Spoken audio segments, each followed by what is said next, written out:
Hello friends! Welcome back to Real Talk with Kim. Bago ang lahat, nagpapasalamat kami sa lahat ng viewers, sa lahat ng subscribers ng aming YouTube channel. At alam nyo ba, halos 1K or 1K na ang mga views ng iba sa aming mga episode. Kaya maraming salamat po sa inyong suporta. Good evening, Taco Bell! Kumusta ka na? Good evening, Kim. Hi. Ito, excited na naman ako marinig yung bagong problema ng ate girl. Hindi siya girl, boy siya. Ay, taray. Lalaki siya na tiga Saudi Arabia. Ah, talaga ba? Yes. Kumusta na ang buhay-buhay? Ito, medyo nararamdaman ko na yung Christmas vibes. Alam mo naman pag Christmas, di ba? Dalawa lang naman ang nangyayari. Pwedeng maraming nagbe-break, o kaya maraming nagkakatuluyan. Aray ko. Sa lab ha, sa lab. Pero, tingnan natin kung ito bang si letter sender mo, magiging masaya ba ang Christmas niya o hindi? Or malamig. The views and opinions expressed by the hosts do not necessarily state or reflect those of the company and its management. Furthermore, the views and opinions of the guests do not reflect the host, the show, the management, and the network. Ito na nga, pag-usapan na natin ang storya niya. Hello Kim, just call me John, 35 years old, and working here from Alcovar, Saudi Arabia. May girlfriend ako at 8 years na kami together. Sa 8 years na yon, 5 years kami together at 3 years na LDR, long distance relationship. Nung una, kaya pa. Masaya lagi, magkausap lagi, magka-chat at laging magka-video call. Dapat nga last April, uuwi ako sa Pinas para mag-propose sa kanya. Pero hindi natuloy dahil sa work schedule ko. I love my girlfriend so much. Ang tagal na namin magkasama din. Pero bakit ganon, Kim? Bakit ako nawawala ng gana? Wala namang iba. Parang slowly lang, I'm getting used to be far away from her. Nai-enjoy ko lang yung bagong buhay na meron ako sa ibang bansa. Parang di ko siya masyadong namimiss. At nagigilty ako from what I'm feeling. Pakiramdam ko, nakakahalata na ang pag-girlfriend ko sa inaasta ko. Pero whenever she asked, dinideny ko. Hindi kasi ako sure kung ano ba tong nangyayari sa akin. Should I be honest to my girlfriend sa nararamdaman ko? Again, I love her, pero bakit parang okay lang na malayo siya sa akin? Kim, matanong nga kita, nangyari na ba to sa'yo? Yung okay lang ba sa'yo na malayo yung taong mahal mo? Hindi ko ma-explain bakit ganito. Ayoko naman siya mawala. Pero ayaw ko naman maging unfair sa kanya para kasing dumadalang yung communication naming dalawa. Nagtataka siya kasi every time tinatanong niya ako, wala din naman ako masagot. Hindi ko rin kayang sabihin yung nangyayari sa akin ngayon. I really don't know what to do and I really can't explain it. And that's the reason kung bakit ako umabot sa podcast nyo and hoping na matulungan nyo ako. Thanks for listening, John.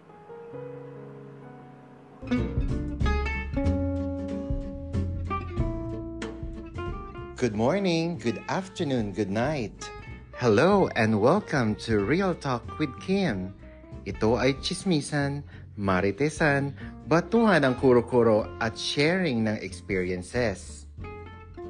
About life, relationship, family, friends, at higit sa lahat, love life! Thank you very much, Jan, sa iyong letter for tonight. Taco Bell, una, tanong ko sa'yo, naniniwala ka ba na pwedeng mag-work ang LDR? Dyan. Dyan. Personally, for me, I've tried it. Been there. Oh, Doesn't work for me for previous relationship. But meron naman mga successful stories na makakakilala ko. Pero sa mga nakikita ko mostly na nag-work, yung mga LDR, yung iba, mas nag-work yung kasal na sila. Tapos, Mag-ibang bansa. tsaka sila nag-LDR. Or naghihiwalay, di ba? Oo, parang pipihira lang yung nakikita kong nag-work na during, boyfriend, girlfriend, tas LDR. Pwede. Ang sabi ni Jan sa letter niya is parang nababawasan na yung communication nila. Because maaring nag-i-enjoy nga siya dito, nagkakaroon na siya ng companionship sa mga co-worker niya, sa mga nagiging kaibigan niya, na that's true. Marami rin ako, sa tagal ko dito sa abroad, marami rin ako na i-encounter na gano'n, na especially pag hindi pa sila mag-asawa, promise, talagang nagkakalabuan. May dumarating pa yung time na pag uwi niya pa lang sa Pilipinas, doon uli nare-reinstate yung relationship nila. Pero in the end of the day, marami, sa percentage lang, sa totoo lang, Taco Bell, ang dami pa rin talaga. Sinabi mo nga, marami ka nung nakikilala na naghihiwalay. That's true. But yung sa experience ni Jan, siya mismo, Pero diba? tingin mo, Kim, wala bang third party? Wala siyang nabanggit. Baka naman may hindi kinukwento si Jan doon sa Siguro, sa sulat niya. maaring hindi lahat talaga nilagay niya dun sa story niya kasi napakabilis, 'di ba? Sinabi niya lang is nababawasan yung pakiramdam niya, nag-e-enjoy siya siguro dito sa abroad, kaya nababawasan yung communication nila, which is ayun talaga yung number one factor kung bakit minsan talaga hindi nag-work ang yung long distance LDR. relationship. Exactly, because of the communication. Kasi sa mga na-experience ko, yung iba talaga, pagising sa umaga, magbi-video call, pag lunch break, magbi-video call, pag uwi, magbi-video call, pag nasa transport, magbi-video call. Pero naniniwala ka ba sa kasabihan? Kasi sabi nila, distance makes heart grow fonder. But sometimes, distance makes the heart look for another. Ayan, yung mga pwede. Kasi may anlaki ng opportunity na that's true, na may tukso. Diba? Sabihin na natin, sabi nga ni ate, pag nag-abroad ka, ang laki-laki ng tukso. Hindi lang sa single, hindi lang sa may asawa, diba? Parang applicable lahat ng tukso na to sa lahat, especially mga OFW. Pero iba kasi talaga pag malayo di ba? This goes to everyone. Aminin natin, we enjoy physical touch. Dami. Di ba? Yung Jan, physical presence. Di ba? Minsan, Kaya nga di ba nung hirap tayo nung pandemic kasi pamilya mo, malayo, yung kapatid mo, kamag-anak mo, hindi mo sila mahawakan, friends mo, hindi mo makapiran nung pandemic time. that's true. Paano pa yung person na mahal mo? Kaya nga, Di ba? You want to feel the affections.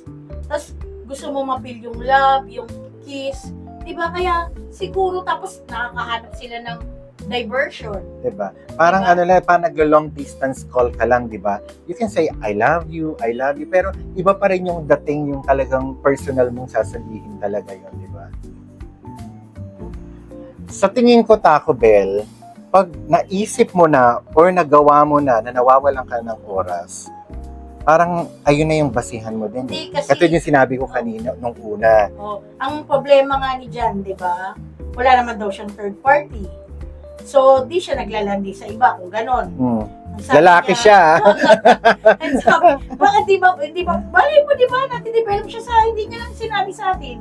Ang sabi niya, nawawalan siya ng gana. Kasi, he's enjoying his life without his girlfriend. Ikaw dyan may pa-private ka pa. Hindi mo pa binunyag lahat Oo. Yari ka. Pero kasi, di ba, yung ibang couples, yung mga nag-LDR, yung iba mas nare-realize nila na mahal nila yung partner nila nung nawala. May ganon. Pero yung kagaya ni Jan, na after LDR, life is better na malayo sa girlfriend. At Taco Bell, take note, gusto niya pang mag-propose.